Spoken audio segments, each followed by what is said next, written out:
Welcome to today's Explainer. I am absolutely pumped you're tuning in because we are about to completely shatter one of the biggest myths out there right now, the idea that you need massive amounts of capital to start a successful business. Look, if you've been feeling stuck, wondering how on earth to build a second income stream without totally draining your savings, you are in the exact right place. We're going to break down some truly fascinating source material that outlines how to launch a profitable business with literally zero upfront investment, and it is perfectly timed for the 2026 landscape. Okay, let's dive into this. Here is our roadmap for the Explainer. We're starting with escaping the corporate trap, followed by hyperlocal dropshipping and reselling, starting an Instagram thrift store business, selling DIY craft kits, captive audience travel snacks, and finally, premium home tiffin services. Section 1, Escaping the Corporate Trap. Anyone who is caught in the 9-to-5 rat race knows exactly how frustrating a fixed salary can be. I mean, sure, it covers your basic needs, but that true financial freedom we all dream of, it often feels totally impossible to reach on that path alone. So the crucial question is, what actually stops most aspiring entrepreneurs from breaking out? Well, it's the crushing fear of needing massive capital. The source material highlights this harsh reality. It's that classic middle-class fear of failure, combined with the huge misconception that starting a business means risking hundreds of thousands or even lakhs of rupees. And honestly, that fear just buries the dream before it even gets off the ground. The source actually shares a wild anecdote about this. A friend of theirs ordered 5 lakhs worth of stock straight from China, all based on some viral trend. But by the time the product actually hit the local market, the trend was completely dead. The result?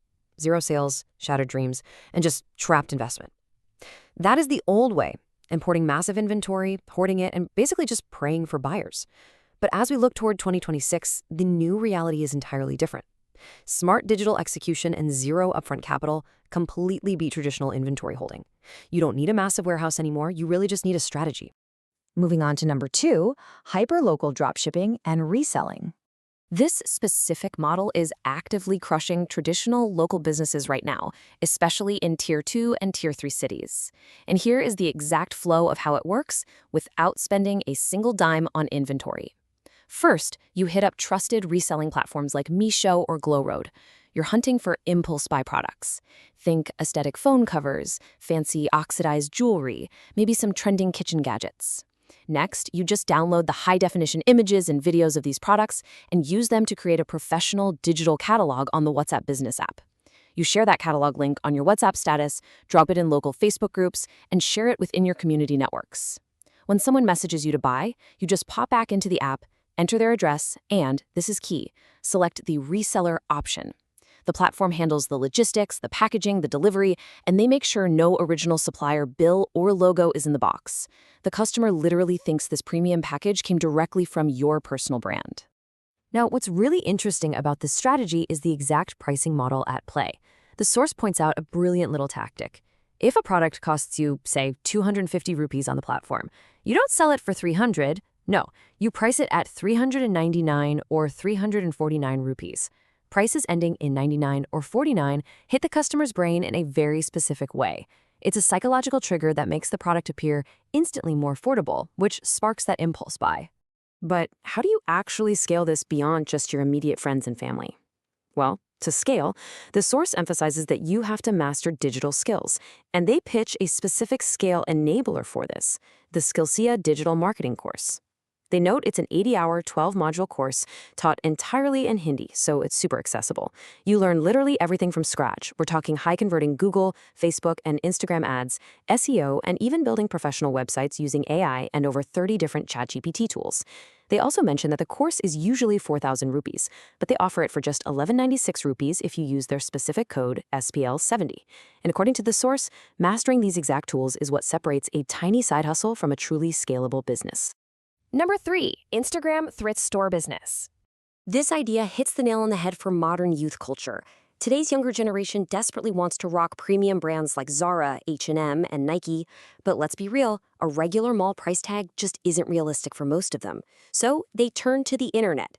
India's second-hand apparel market is absolutely massive right now. It's valued in over $3.5 billion and is growing at an incredible 13% every single year. So the business model here? You find online wholesale suppliers who sell imported branded clothes not by the piece, but by the kilo. You can source a ton of stuff for just 100 to 200 rupees per kilo. You handpick the high quality items, get them professionally dry cleaned, take some gorgeous high definition photos, and upload them to a highly niche Instagram page. And this brilliantly illustrates the psychological superpower of this model: FOMO, the fear of missing out. Because you sourced a random wholesale lot, you literally only have one exclusive piece of each design and size. By writing only one piece available on your posts, you push customers to buy instantly. They know if they hesitate, someone else is going to grab it. And as for marketing this for free in the beginning, you just send direct messages to micro-influencers, people with like 1,000 to 5,000 followers, and offer them a commission-based deal. They promote your clothes to their audience, and you only pay them when a sale is actually made. Boom, zero upfront marketing cost. Number 4. Selling DIY craft kits. Let's shift gears a bit from apparel to the experiential economy.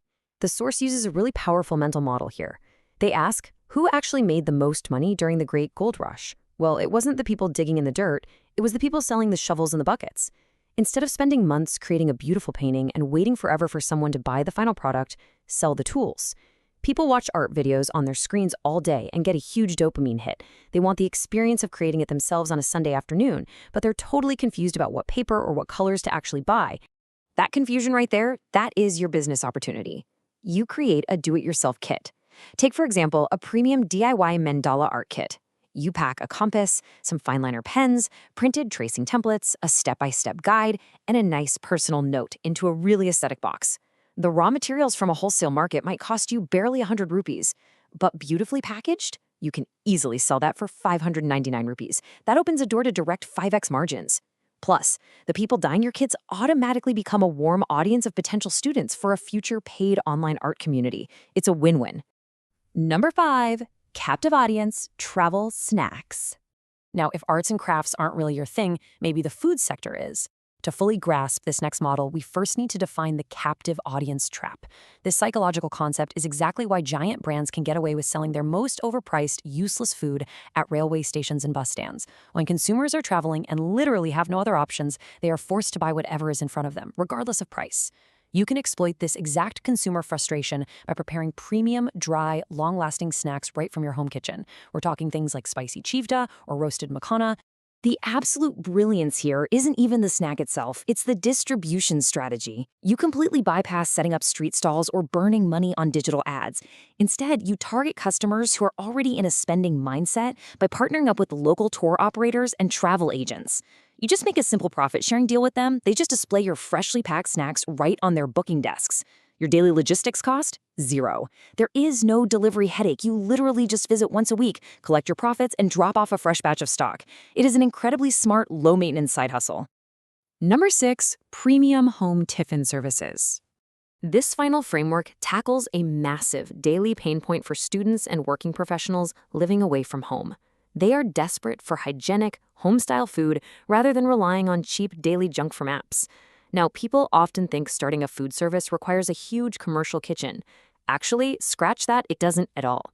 You start small, finding just 10 to 15 highly targeted people. You offer them a free trial meal to build immediate trust.